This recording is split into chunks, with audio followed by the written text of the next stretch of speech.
സ്നേഹത്തോടുകൂടി ജീവിക്കുന്ന സമുദായങ്ങൾക്കിടയിൽ ഭിന്നിപ്പുണ്ടാക്കാനുള്ള ബോധപൂർവമായ ശ്രമങ്ങളാണ് പലയിടങ്ങളിലും നടന്നുകൊണ്ടിരിക്കുന്നത്. നമ്മുടെ സംസ്ഥാനത്തും രാജ്യത്തുമെല്ലാം അതിനുള്ള ശ്രമങ്ങൾ നടന്നുകൊണ്ടിരിക്കുന്നു എന്നുള്ളതാണ്. അതിന്റെ ഭാഗമാണ് കേരളത്തിൽ വീണ്ടും ചർച്ചയാവുന്ന കേരള സ്റ്റോറി എന്ന് പറയുന്നത്. ഒരു വട്ടം ചർച്ച ചെയ്തതാണ്, വീണ്ടും ആ ചർച്ച ഉയർന്നു വന്നിരിക്കുകയാണ്. ഇത്തരം സിനിമകൾ പ്രചരിപ്പിക്കുന്നവരോട് ഒന്നേ പറയാനുള്ളൂ, നാം കള്ളം പ്രചരിപ്പിക്കുന്ന ആളുകളുടെ കയ്യിലെ ടൂളായി മാറാൻ പാടില്ല. വസ്തുതാവിരുദ്ധമായ കാര്യമാണ് ഇത്തരം സിനിമകൾ പറഞ്ഞുകൊണ്ടിരിക്കുന്നത്. അന്തർദേശീയ തലത്തിൽ സയനിസ്റ്റുകൾ മുന്നോട്ട് വെക്കുന്ന വംശീയ അജണ്ട പോലെ തന്നെ രാജ്യത്തും മുസ്ലിം വിരുദ്ധവും വംശീയവുമായ അജണ്ടകളുമായി ഭരണകൂടം മുന്നോട്ട് പോയിക്കൊണ്ടിരിക്കുകയാണ്. പൗരത്വ ഭേദഗതി നിയമവുമായി ബന്ധപ്പെട്ട് നടക്കുന്ന വാഗ്വാദങ്ങൾ നമ്മൾ കേൾക്കുന്ന സഹോദരങ്ങളെ. We the people of India, നമ്മൾ ഇന്ത്യയിലെ ജനങ്ങൾ എന്ന് പറഞ്ഞു തുടങ്ങുന്ന നമ്മുടെ മഹത്തായ ഭരണഘടനയുടെ ആത്മാവിന് നിരക്കാത്ത നിയമങ്ങളാണ് പൗരത്വ ഭേദഗതി നിയമങ്ങളടക്കമുള്ള കാര്യങ്ങൾ. ഒരു സമുദായത്തെ മാത്രം മാറ്റി നിർത്തിക്കൊണ്ട് മതാടിസ്ഥാനത്തിൽ പൗരത്വം അനുവദിക്കുന്ന രീതി നമ്മുടെ രാജ്യത്തിന് കേട്ടുകേൾവിയില്ലാത്തതാണ്. നമ്മുടെ ഭരണഘടന മുന്നോട്ട് വെക്കുന്ന തുല്യതയ്ക്കും മതേതരത്വത്തിനുമെല്ലാം ഘടകവിരുദ്ധമാണത്. എന്നാൽ ഇന്ന് അത്തരം അടിസ്ഥാന മൂല്യങ്ങളെല്ലാം തന്നെ കാറ്റിൽ പറത്തിക്കൊണ്ട് അതിനൊന്നും യാതൊരു പരിഗണനയും നൽകാതെ ഏകശിലാത്മകമായ ഒരു സമൂഹത്തെ കെട്ടിപ്പടുക്കാനുള്ള ശ്രമമാണ് രാജ്യത്ത് നടന്നുകൊണ്ടിരിക്കുന്നത്. ജ്ഞാൻവാപി അടക്കമുള്ള ആരാധനാലയങ്ങൾക്കെതിരെ വലിയ കയ്യേറ്റങ്ങൾ നടന്നുകൊണ്ടിരിക്കുന്നു.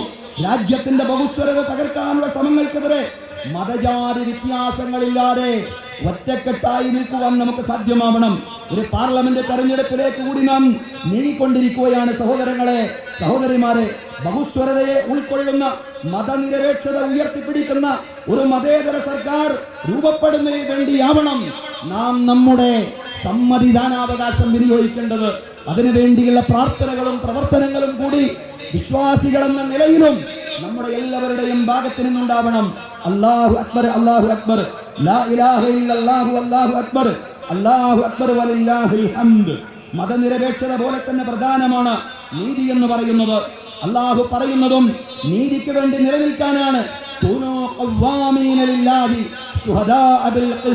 നിങ്ങൾ നീതി കൊണ്ട് സാക്ഷ്യം വഹിക്കുന്നവരാവണം. സഹോദരങ്ങളെ, സഹോദരിമാരെ, നമ്മുടെ സംസ്ഥാനത്ത് ഈ അടുത്ത കാലത്ത് വന്ന ഒരു വിധി നീതിബോധമുള്ള മുഴുവൻ ആളുകളെയും ഏറെ നിരാശപ്പെടുത്തി. കാസർഗോഡ് മദ്രസാധ്യാപകനെ പള്ളിയിൽ കയറി വെട്ടിക്കൊലപ്പെടുത്തിയ കേസിലാണ് 3 പ്രതികളെയും വിട്ടയക്കാനുള്ള കോടതി വിധിയുണ്ടായത്. വീഴ്ച എവിടെയാണോ സംഭവിച്ചിട്ടുള്ളത് അത് പരിഹരിക്കുവാനുള്ള ബോധപൂർവമായ ശ്രമങ്ങൾ ഉണ്ടാവണം. സഹോദരങ്ങളെ, അക്രമികൾ രക്ഷപ്പെടുന്ന സാഹചര്യം ഉണ്ടാവാൻ പാടില്ല. സർക്കാർ അടിയന്തരമായി അപ്പീൽ പോയി എന്നത് ആശാവഹമായ കാര്യമാണ്. കുറ്റവാളികൾ രക്ഷപ്പെടുമ്പോ നിരപരാധികളാണ് ശിക്ഷിക്കപ്പെടുമെന്ന ബോധ്യത്തോടുകൂടി പ്രതികൾക്ക് ശരിയായ ശിക്ഷ വാങ്ങിക്കൊടുക്കുവാൻ നമ്മുടെ എല്ലാ സംവിധാനങ്ങളും ഒറ്റക്കെട്ടായി പ്രവർത്തിക്കേണ്ടതുണ്ട്. ആ മദ്രസാധ്യാപകന്റെ കുടുംബത്തിന് അല്ലാഹു തആല ക്ഷമയും ധൈര്യവും പ്രദാനം ചെയ്യുമാറാവട്ടെ. അല്ലാഹു അക്ബർ, അല്ലാഹു അക്ബർ, ലാ ഇലാഹ ഇല്ലല്ലാഹു, അല്ലാഹു അക്ബർ, അല്ലാഹു അക്ബർ വലില്ലാഹിൽ ഹംദ്. ബഹുമാന്യരായ സഹോദരങ്ങളെ, സഹോദരിമാരെ, സൗഹൃദമാണ് നമ്മുടെ നാടിന്റെ മൂലധനമെന്ന് പറയുന്നത്. സാഹോദര്യവും സൗഹൃദവുമാണ് നമ്മുടെ നാടിന്റെ ക്യാപിറ്റൽ എന്ന് പറയുന്നത്. അതിനെ നാം സംരക്ഷിച്ചേ പറ്റൂ. പരസ്പര സ്നേഹത്തോടുകൂടി ജീവിക്കുന്ന സമുദായങ്ങൾക്കിടയിൽ ഭിന്നിപ്പുണ്ടാക്കാനുള്ള ബോധപൂർവമായ ശ്രമങ്ങളാണ് പലയിടങ്ങളിലും നടന്നുകൊണ്ടിരിക്കുന്നത്. നമ്മുടെ സംസ്ഥാനത്തും രാജ്യത്തുമെല്ലാം അതിനുള്ള ശ്രമങ്ങൾ നടന്നുകൊണ്ടിരിക്കുന്നു എന്നുള്ളതാണ്. അതിന്റെ ഭാഗമാണ് കേരളത്തിൽ വീണ്ടും ചർച്ചയാവുന്ന കേരള സ്റ്റോറി എന്ന് പറയുന്നത്. ഒരു വട്ടം ചർച്ച ചെയ്തതാണ്, വീണ്ടും ആ ചർച്ച ഉയർന്നു വന്നിരിക്കുകയാണ്. സഹോദരങ്ങളെ, സഹോദരിമാരെ, പൂർണ്ണമായും വസ്തുതാവിരുദ്ധമായ കാര്യമാണ് ഇത്തരം സിനിമകൾ പറഞ്ഞുകൊണ്ടിരിക്കുന്നത് എന്നതും വസ്തുതയാണ്, യാഥാർത്ഥ്യമാണ്. സഹോദരങ്ങളെ, കേന്ദ്ര ആഭ്യന്തര മന്ത്രി തന്നെ ലവ് ജിഹാദില്ലെന്ന് പാർലമെന്റിൽ വ്യക്തമാക്കി കഴിഞ്ഞതാണ്. അതിനാൽ ഇത്തരം പ്രചരണങ്ങളിൽ, കുപ്രചരണങ്ങളിൽ വഞ്ചിതരാവാതെ മുന്നോട്ട് പോവാൻ നമുക്ക് സാധ്യമാവേണ്ടതുണ്ട്. ഇത്തരം സിനിമകൾ പ്രചരിപ്പിക്കുന്നവരോട് ഒന്നേ പറയാനുള്ളൂ, നാം കള്ളം പ്രചരിപ്പിക്കുന്ന ആളുകളുടെ കയ്യിലെ ടൂളായി മാറാൻ പാടില്ല. ഒന്നുകൂടി ആവർത്തിച്ചു പറയുന്നു, നാം കള്ളം പ്രചരിപ്പിക്കുന്ന ആളുകളുടെ കയ്യിലെ ഉപകരണമായി മാറാൻ പാടില്ല. നമുക്കിടയിൽ ഹെയ്റ്റ് പരത്തുന്ന ഒരാവിഷ്കാരവും കലയല്ല. അകറ്റുന്നതാവരുത് കല.